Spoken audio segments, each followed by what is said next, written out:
Okay, why don't we go ahead and get started? I know that people are still logging in, but I want to make sure that we give our guest time to present today. So why don't we go ahead and get started? So welcome to Ask the Grant Writing Experts. I'm Dr. Meg Bouvier. You know me as the creator of your library of NIH grantsmanship courses. I have over 35 years of experience at NIH as an applicant and intramural researcher, a staff writer, and now as a full-time NIH grant mentor. I've helped clients land over $500 million in federal funding, and I'm here to answer your NIH grant writing questions.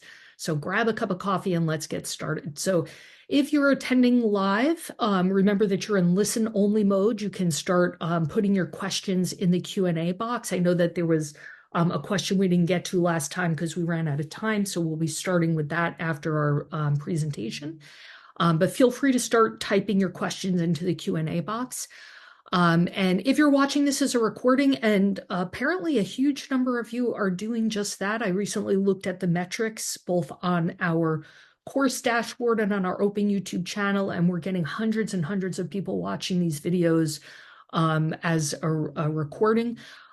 Remember that things change quickly at NIH, so it's February 19th, 2025. So what we're saying today is true to the best of our knowledge today. But always check the NIH.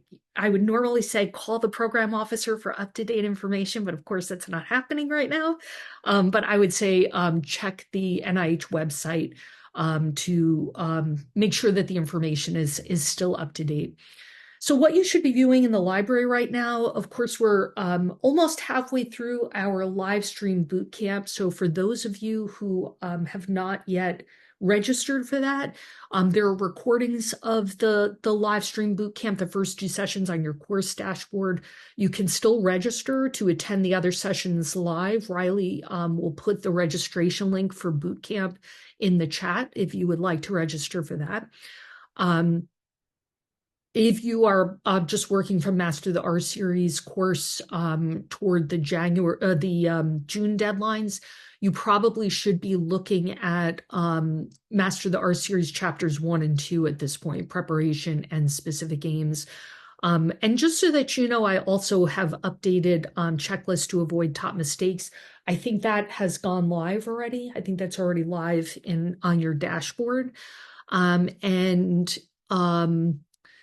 Let's see what else. I just updated the Grow a Healthy Funding Portfolio course as well. So I would imagine that's probably going to go live in about a week or so. So check back for those course updates. Any NIH updates? Gosh, what to say about that? I don't even know what to say about that. I think we're all painfully aware of all of the changes that are taking place at NIH.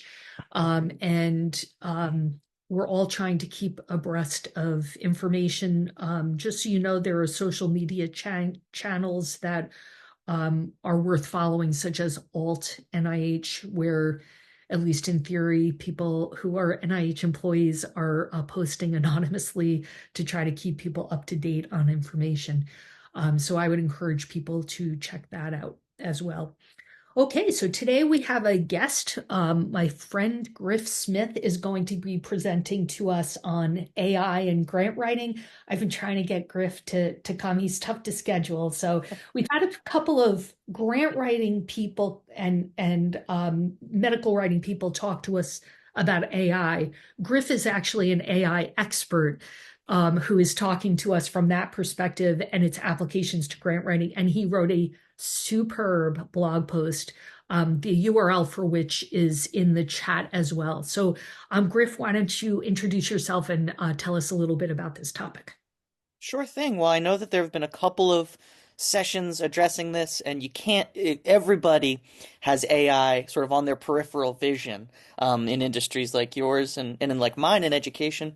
So I'm eager to hopefully answer your questions, but also give you some more context on how to use what can be sort of disarming, strange tools to work with. In my capacity right now at the Rhode Island School of Design, I work with undergraduates and graduate students using these tools in kind of a creative capacity. As you can imagine, there's a lot of fear and paranoia at an art school or any institution, I guess. If you have kids in high school or middle school, I'm sure they're feeling effects of AI. And I spent a lot of time with faculty. I did some faculty trainings on using AI. I've done them 3 times now, I think maybe 50 faculty total. And you can really feel how it hits different departments differently. The architects have different concerns than the creative writers and so on. So I'm always interested to get a sense from communities like yours and from industries what questions or confusions you have, because everybody's trying to square up to these new terms. So if there's anything I can help demystify, I'm happy to answer your questions. Great. And did you have some material to present to this crew today?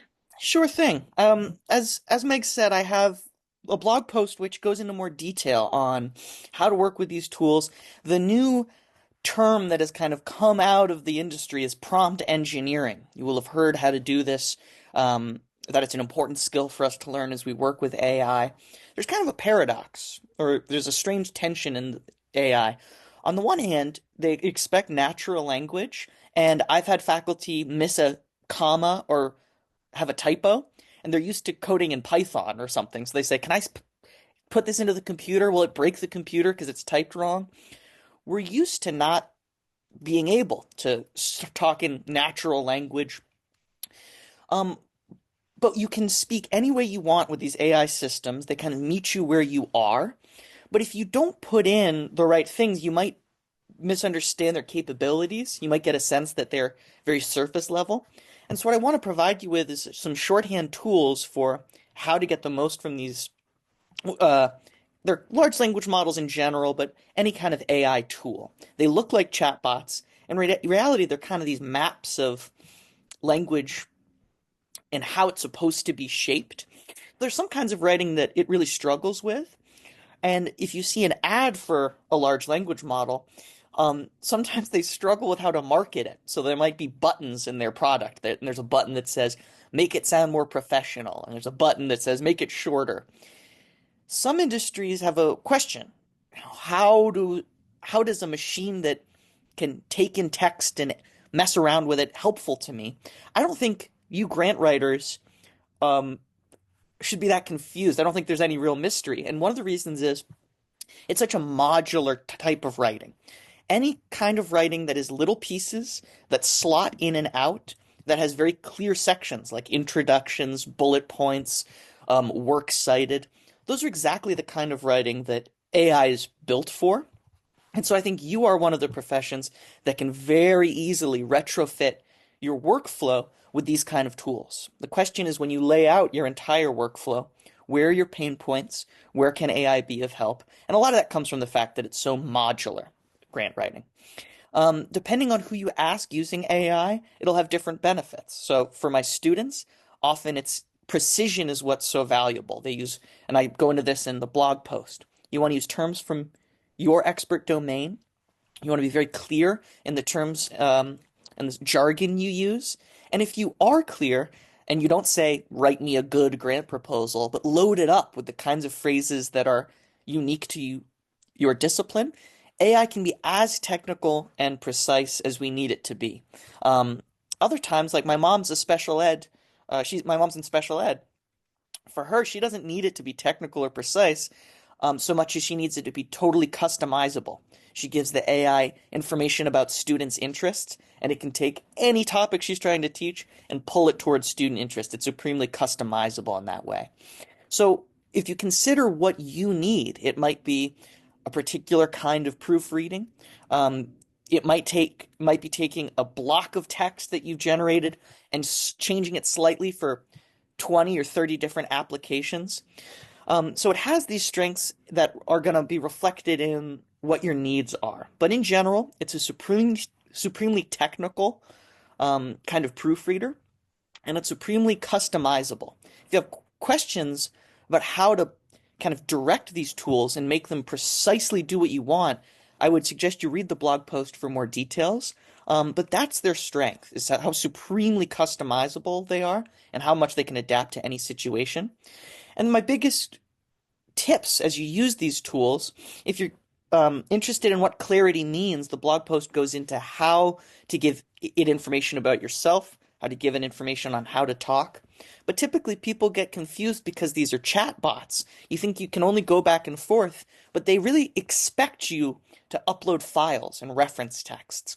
I know that people like Meg are kind of drowning in files, and sometimes my students, the problem is that they don't want to start with a blank page. And so, especially my colleagues that are coders, no coder ever needs to debug by hand anymore. AI helps, or start from a blank screen anymore. You can start from a kind of scaffolding. You can imagine how helpful that is for coders and how much it might not be helpful for, a student writing an essay. You might have a collection of files that you can show the AI, and you might have a task to synthesize the files, edit them down, produce something new. But it's not just going back and forth with text prompts. You want to be showing it spreadsheets, blocks of code, Word documents, and treat it like an email exchange with a colleague where you're uploading files. You don't want to give it one prompt and then see what it does and judge it for being shallow or vague. You want to notice the particular ways it maybe misappreciated your initial prompt and then refine your prompt. Prompt engineering, more than anything else, is about iteration, being light on your feet, kind of noticing what it's giving you in those initial responses. And that's what I would say. You never need to start with a blank screen anymore. You can start with this kind of rough draft plus, like a super rough draft.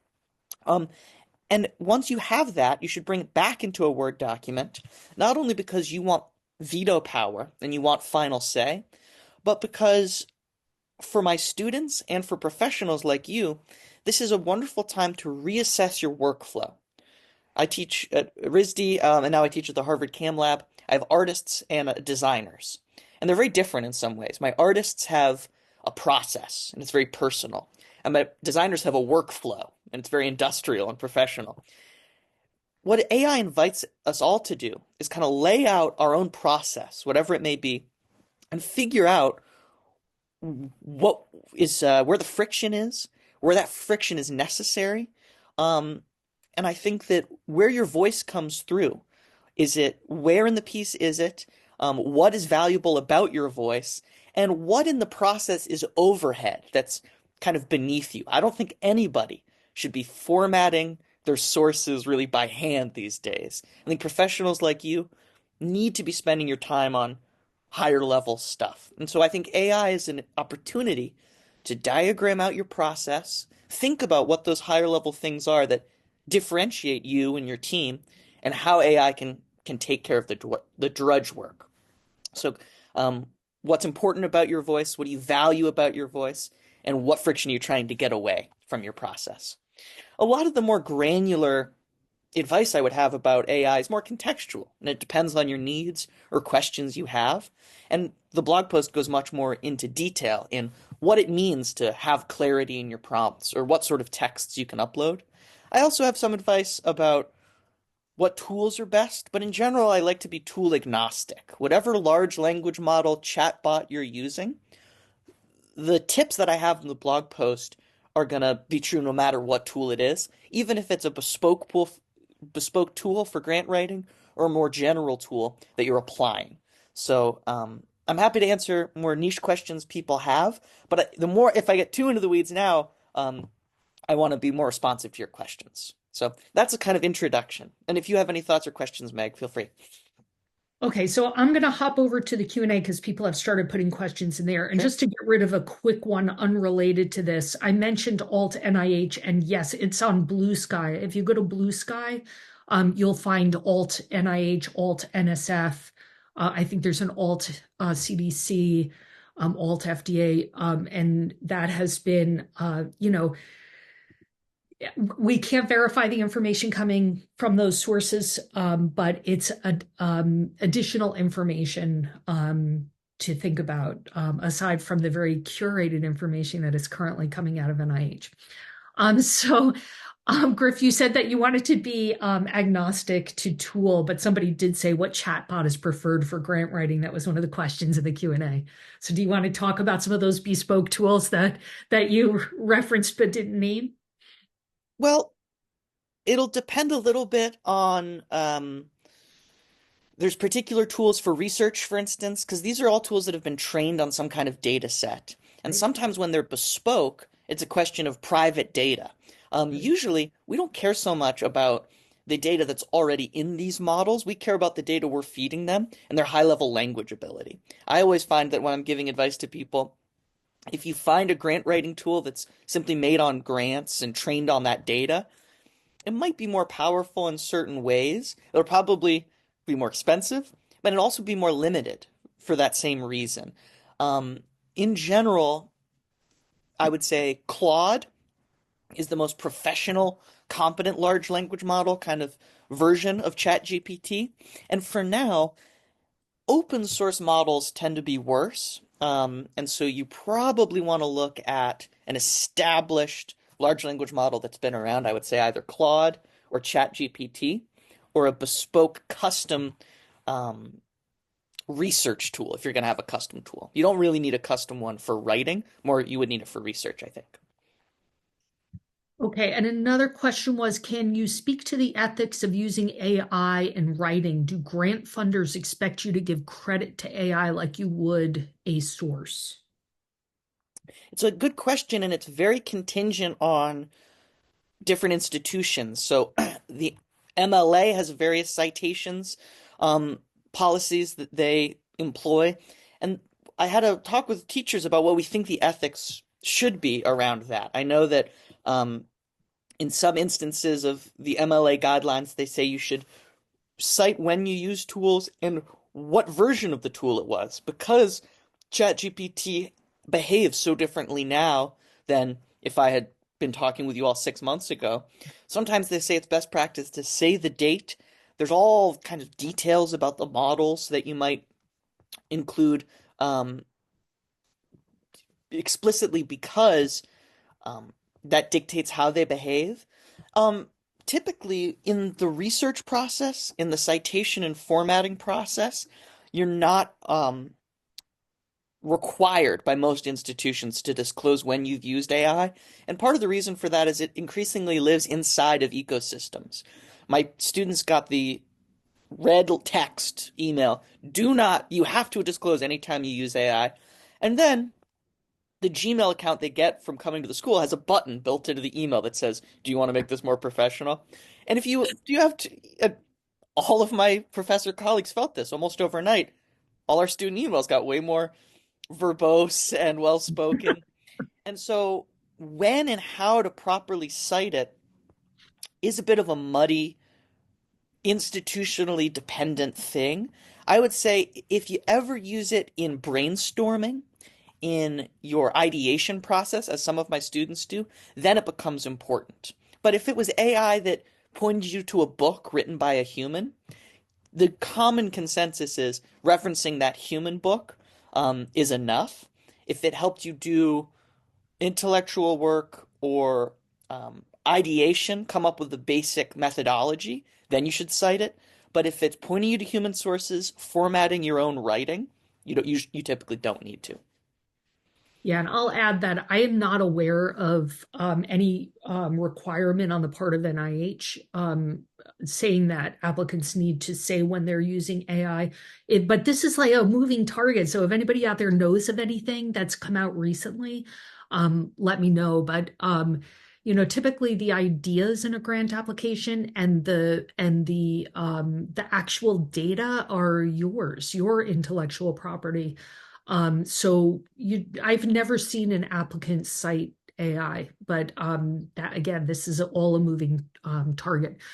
So we have a comment here from somebody saying it is important to remove specifics from your documents before uploading, name, affiliation, class, etc. And I would say, Griff, in general, among my clients, there's a real concern about privacy because in a grant application, you're typically dealing with very sensitive information um, that is not published. So I've kind of given a very general guideline that if there are sensitive data, don't upload it somewhere. Like put things like your lit review or ask AI to create your 30-line project summary or Hmm. things that wouldn't contain sensitive, unpublished information. Do you want to speak to that? It's a good general idea. My students never want to put their rough draft of their thesis project into AI. Right. Um, that's one of the reasons I think grant writing is well suited for AI because it's so modular. If you think about the pieces that are appropriate to reformat, generate, or ideate using AI, a lot of times the question is there's more sensitive data that we need to handle by hand. Where in the process is there AI-ified content? Maybe it's a part of the sources, maybe it's part of the introduction. But yeah, I think that's a really good thing to bear in mind is getting making sure that anything you show to the AI is either scrubbed clean and made private, or the parts of your application that you know are um, front facing. Okay, and we have a couple of comments here. One person said some journals do not, because we're speaking specifically about grant writing, but of course Yeah. everybody here also the other major form of writing people do is for manuscripts. So some journals do not accept AI, and some funders do not allow for AI. Others do. Whatever you do, be transparent and know the requirements. And then another person said, I've seen AHA, the American Heart Association, ask if AI was used in their grant applications. Not a citation, as I recall, but a yes no box. Hmm. And here's another one. What is your suggestion about putting your non-funded grant application with reviewer feedback to improve the grant to submit or recycle for another opportunity? That's a really good question. So, in grant writing, of course, peer-reviewed grant writing, you get written reviewer comments. So this person is saying, what if I take the grant I submitted and the reviewer comments and ask AI to improve the grant application based on, what the reviewers said? Yeah, this is one of the prime reasons I think you should all be mindful of AI and thinking about it. You are exactly the kind of people who spend a lot of time with text, and maybe you've never used AI in the process, and because of that, you might be sentimental about the writing, locked up in editing. And when you get these what you get basically from other reviewers is a prompt. You get notes that you might give an AI, and suddenly you have a block of text, some of which needs to stay the same, other parts of it need to change. That's exactly the kind of job for an AI system. If especially if you're getting pulled in multiple directions. Let's say you have three reviewers, one of them loves it, one hates it, one thinks it is good but needs exactly this kind of edit. Those things are pulling you in different directions, and AI can help you thread that needle, right? It can say, if you have to reach the word count and this reviewer says this, and you care more about that than this other thing, suddenly the goal that you have as an editor or the author is more your instincts, which reviewers you care most about, parsing out that data, and then the actual rendering of the text in a slightly different form or in 20 different forms and you pick the one that works, that's a really useful AI task. So when you have feedback from people, saying to the AI, incorporate this feedback 10, 15 different ways, seeing them all arranged, and then proceeding with your edit, it can be a really powerful tool. Yeah. And again, here's another person with a privacy concern. If I do feed my idea in AI, that idea is out in the pool for someone else to build on. Grant writing is about innovation and novelty, and I wonder if you compromise novelty for putting your ideas in AI. So On yeah, the one hand, um, anytime you're trying to make something that's from your own point of view, AI should be really suspicious because you're right. It's like a big crowd in a box, and it's like a bunch of people looking over your shoulder. And in some ways, especially my students, these weirdo artist types, they're like, that's going to water down what I'm doing. And of course, you're right that if you're trying to make an original contribution, AI might there's two concerns. On the one hand, it might pull your voice towards this watered down lack of original point of view. And on the other hand, Is it stealing your work? Is it putting your work into a new training data and eating it up? Well, GPT has generated more language than humans have in all the libraries in all the world. And it's sort of a grains of sand kind of question. When my students feel that their really precise treatment of Michelangelo's artwork might get swallowed up by the AI and GPT-5 will take their job because it has knows their opinions on all these art things, I don't think that's necessarily a valid concern. Certainly the delay. It's not like you would talk about a very niche topic with AI. I would do that, and then the next week, Meg would talk with AI and extract the private information I talked with the AI. It's more like if a million people are having the same kind of conversation with ChatGPT, next year, when they do another training run of and the new giant model comes out, there will broadly be this kind of shape in the model. If one of my students gets so famous that everyone knows them, their style will sort of mean something in the model because of their fame.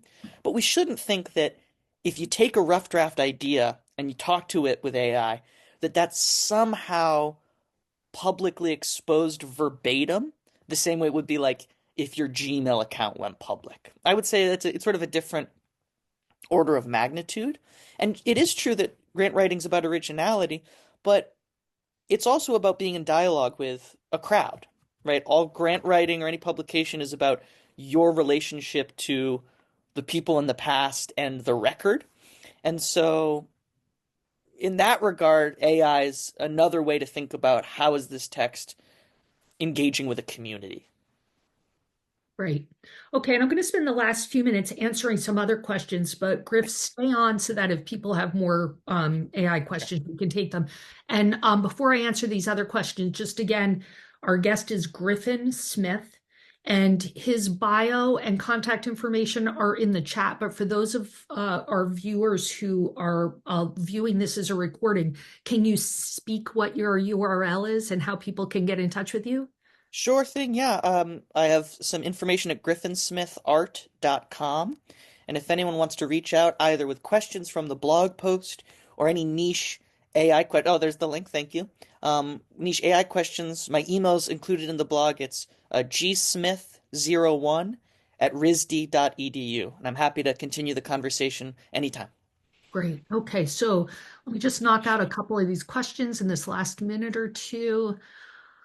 Here's a font question. Although Arial and other fonts are preferred, I assume Times New Roman is still acceptable. Yes. I mean, SF424 is for preferred fonts. I tend to work with those, but you can use others as long as they meet the SF424 font requirements about like how many lines of text per vertical inch. You have to make sure, and not in the Word version, but in the PDF version, it has to meet those requirements. I have to use Times New Roman in the response to the review page to fit it in the space. Yeah, so just make sure you're meeting the more general spec requirements about how many lines of text per vertical inch. Is a figure allowed in the specific aims page? Most people nowadays are saying no. I occasionally get an applicant who swears up and down that they uploaded an application with a figure on the aims page and didn't get an error message, but a lot of people are telling me that they are. Okay, let me switch over to some from email and last time. I have one question related to the status of pending council review in ERA Commons. My last communication with the NCI program officer, I was told that the advisory council review is scheduled for February 13th. However, the status of the pending council review has not changed. It has remained the same until now. Does it mean that council has not reviewed my application because it is not within the pay line? And, who knows? I mean, NIH is in a state of total chaos right now. So it could mean that the council meeting didn't occur. It could mean that so many people have been fired at NIH at this point that they're really slow to update things in their system. It could mean that it was reviewed, but they can't advance anybody for funding because there's no appropriation bill for FY25. And almost certainly NIH is in line for a pretty dramatic pay cut. So a lot of institutes are antsy and nervous about funding. So It could be any of these things. It's really hard to know at this point. How important is it to draft different versions of the specific aims to send to different program officers? Is it mostly to make your project more appealing to certain institutes? Will it look bad if they talk to each other and have exactly the same version? I think under normal circumstances, it's pretty important, but right now you can't really get a program officer on the phone. But I go into a lot of detail about why it's important and how to do it in Master the R Series Chapter 1 preparation. If you go to the virtual course, you can navigate right to the lesson on that. But it's fine to contact multiple people. It's fine for them to know you're contacting multiple people. And it's a way of really customizing your idea to the exact funding priorities of a given institute at this time. But it's hard to do right now because you can't get anybody on the phone. Um, all right, let's see. There was another one from last time. Our previous R01 submission received very divergent scores from the three reviewers. One loved the project, another not as much, and the third was in the middle. Have you seen such scores, and did you have any thoughts? Yeah, that happens a lot. So it's not at all uncommon for the three reviewers not to agree, and the SRO will make efforts to make sure that this is not the case. So one way they do that is that when the three reviewers upload their scores to the system, I think they have like 24 hours to read the scores of the comments of the other two assigned reviewers and to edit theirs based on anything they heard the other reviewers say. But often they go into study section with these three very divergent opinions. And remember that your overall score is the result of the entire panel voting. So that could be 30 people, not just your three assigned reviewers. So your impact score might even look different than the three assigned reviewers, and that would be the reason why.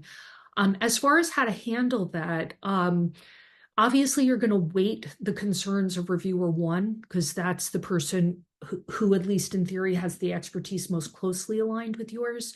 But do your best in the one-page introduction to the revised application to respond factually to any substantive concerns raised by any reviewers. If you run out of space, you want to triage reviewer one's comments to the top, and the most egregious ones. Like if somebody says we disagree with your hypothesis, you got to address that. If they say, hey, the font size on your figures is too small, you can just correct that without saying it in the introduction. Okay, let's see. Can I put a figure in the appendix for one of the devices I used? I do not have space to include them in the proposal. I've never seen a figure in an appendix, and my worry is that reviewers will see it as an attempt to circumvent the page limits. So if you, yeah, I can't, I don't even think it's allowed. Appendix materials can usually be things like blank questionnaires. There's almost nothing left that's allowed in an NIH appendix because so many people used it to circumvent the page limits. I've never seen anybody put a figure there, and I think they're going to see it for what it is, which is an attempt to circumvent the page limits. So I can talk a little bit more next time or at the boot camp tomorrow about how to get within the page limits. There's probably a way for you to get within the page limit and include the figure in the 12-page research strategy. We're kind of out of time to talk about that here because it's a whole other topic, but I wouldn't put it in the appendix. I wonder if early career scientists can extend their ESI status clock based on health and family issues. Has anything changed? Any of this changed here in 2025? And NIH is pretty generous about offering extensions to ESI status. So I would say go ahead and apply for the extension. It's definitely worth. I've seen people get extensions for COVID-related research interruptions, childbirth, taking FMLA for your own illnesses or the illness of a family member, or for childcare responsibilities. They're pretty generous about giving extensions. So I would put the application in. All right, and this will be our last question because we're now way over time. I may have to think about using a longer format for this because we're routinely going over time. When the reviewer's feedback and comments are divergent, will the introduction to the revised application be better off to be prioritized to those who provided the lowest scores, or respond equal ways to all three reviewers? So again, I I wouldn't do either of those things. I would prioritize to the top of the list the most egregious concerns, like we disagree with the premise, we don't agree with your hypothesis, we don't find this significant. Things that are like really egregious should go to the top. And things that were said by reviewer one, who at least in theory is the person with the closest expertise to your project. So I would do those things, and then let drop to the bottom the things that are less egregious.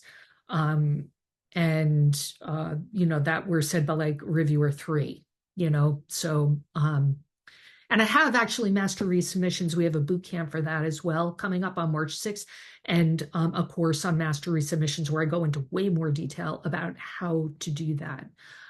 So that is it and I think I covered the ones that were emailed. Yes. Okay. So again, griffinsmithart.com, and you can reach Griff at gsmith01@risd.edu. I just wanted to speak those out because most of our viewers are looking at recordings of this on our open YouTube channel and on our course dashboard, and I don't think they have access to that information.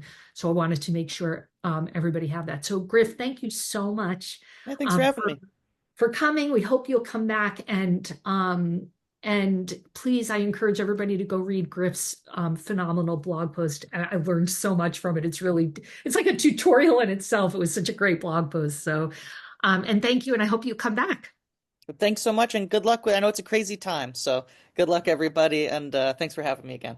Yep. And as the French say, courage. And we'll see you. Oui. Yes, I'll see some of you tomorrow at boot camp, and otherwise I'll see you in 2 weeks. The topic is I am doing a live Ames page edit for the first time, so that should be kind of fun and interesting. So, and good luck, everybody. Take care. Have a great day. Bye bye.